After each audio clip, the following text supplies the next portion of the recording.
ZEE5 ಇರುವಾಗ ನೀವು ನಿಮ್ಮ ನೆಚ್ಚಿನ ಶೋಗಳನ್ನ ಎಂದಿಗೂ ಮಿಸ್ ಮಾಡಿಕೊಳ್ಳುವುದಿಲ್ಲ. ಅದು ಸಂಪೂರ್ಣ ಉಚಿತವಾಗಿ. ನೀವು ಈಗ ಮಲ್ಕೊಳ್ಳಿ. ಬೆಳಗ್ಗೆವರೆಗೂ ಜ್ವರ ಇಳಿಲಿಲ್ಲ ಅಂದ್ರೆ ಹಾಸ್ಪಿಟ್ಲಿಗೆ ಹೋದ್ರೆ ಆಯ್ತು. ದೀಪು, ನೀ ಇಲ್ಲೇ ಇದ್ವಿ ನೋಡ್ಕೊಳಮ್ಮ. ನಾನು ಅವ್ರ ಜೊತೆ ಇರ್ಬೇಕಾ? ನಾನಿರಲ್ಲಪ್ಪ.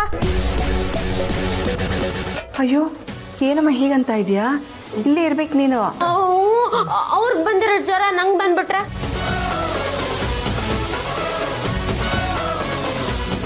ನಾನಿರಲ್ಲಪ್ಪ. ಏನ್ರಿ ಇವಳು ಹೀಗೆ ಮಾತಾಡ್ತಿದ್ದಾಳೆ? ನೀನು ಇವ್ರ ಪಕ್ಕ ಕೂತ್ಕೊಂಡು ಅವ್ರ ಆರೈಕೆ ಮಾಡಮ್ಮ. ಪರವಾಗಿಲ್ಲ, ಅವ್ರು ಹೇಳ್ತಾ ಕರೆಕ್ಟ್ ಆಗಿದೆ. ಸುಮ್ಮನೆ ಯಾಕೆ ಅವ್ರಿಗೆ ನನ್ನಿಂದ ಜ್ವರ ಬಂದ್ಬಿಟ್ರೆ ಆಮೇಲೆ ಕರ್ಕೊಂಡು ಬಿಡಿ ಅವ್ರನ್ನ. ಆಹಾ, ಎಂಥ ಗಂಡನಪ್ಪ ನೀನು. ಈಗಿನ ಕಾಲದ ಗಂಡಂದ್ರು ಜ್ವರ ಬಂದರೆ ಹೆಂಡತಿ ಚಂದ ಜೊತೆನೇ ಇದ್ದು ಸೇವೆ ಮಾಡ್ತಾ ಇರಬೇಕು ಅಂತ ಬಯಸ್ತಾರೆ. ಆದರೆ ನೀನು ನನ್ನ ಹೆಂಡತಿಗೆ ನನ್ನಿಂದ ಜ್ವರ ಬರೋದು ಬೇಡ, ಅವಳನ್ನು ಕರ್ಕೊಂಡೋಗಿ ಅಂತ ಹೇಳ್ತಿದ್ಯಲ್ಲ. ನೀನಂತ ಅಳಿಯನ್ ಪಡೆದಿರೋ ನಾವು ಪುಣ್ಯವಂತರು ಕಣಪ್ಪ. ಲೇ ದೀಪ, ಇಂಥ ಗಂಡನ ಸೇವೆ ಮಾಡಲ್ಲ ಅಂತೀಯಲ್ಲೇ ನೀನು.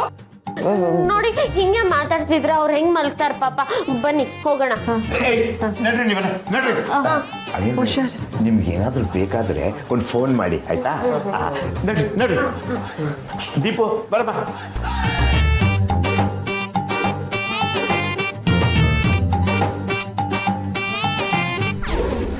ದೀಪು, ಅಲ್ಲಮ್ಮ, ಅಳಿಯಂದ್ರೆ ಹೇಳಿದ್ರು ಅಂತ ಅವ್ರೊಬ್ಬರನ್ನೇ ಬಿಟ್ಬಿಟ್ಟು ಬಂದಿಯಲ್ಲ, ಇದು ಸರಿ ಅನ್ಸುತ್ತಾ ನಿನಗೆ? ಅಮ್ಮ, ಅವರೇ ಬೇಡ ಅಂದ್ರಲ್ವಾ? ಅವ್ರು 1000 ಹೇಳ್ತಾರೆ, ನೀನು ಹೇಗೆ ಬಂದೆ ನೀನು? ಹೋಗಮ್ಮ ನೀನು. ಅದು ನಾನು ಮದುವೆ ಆಗಿ ಹೊಸದ್ರಲ್ಲಿ ನಿಮ್ಮಪ್ಪನ ಬಿಟ್ಟು ಹೊರಗಡೆನೆ ಬರ್ತಿರ್ಲಿಲ್ಲ. ಯಾವಾಗಲೂ ರೂಮ್ನಲ್ಲೇ ಇರ್ತಾ ಇದೆ ಗೊತ್ತಾ? ಕೇಳ ನಿಮ್ಮಪ್ಪನ.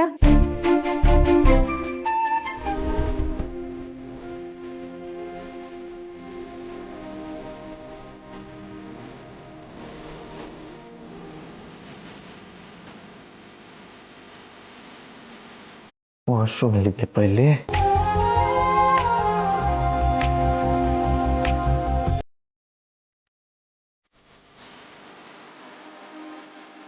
ನೋಡು, ಈಗ ಅವ್ರು ನಿನ್ನನ್ನು ಕರೀತಾರೆ.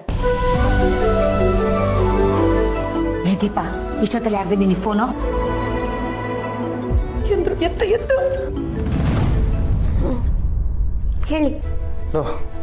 ಬೇಗ ರೂಮಿಗೆ ಬನ್ರಿ. ಯಾಕೆ? ಬನ್ರಿ. ಬಂದೆ.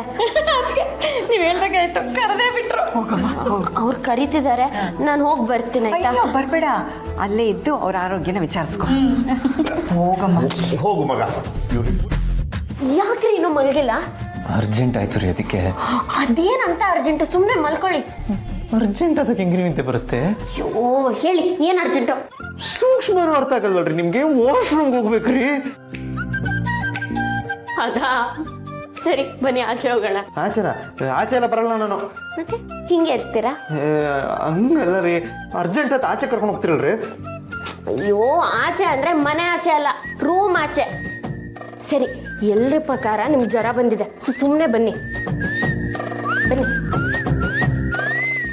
ZEE5 ಆಪ್ ಡೌನ್ಲೋಡ್ ಮಾಡಿ ಎಲ್ಲಾ ಸಂಚಿಕೆಗಳನ್ನು ಸಂಪೂರ್ಣ ಉಚಿತವಾಗಿ ನೋಡಿ.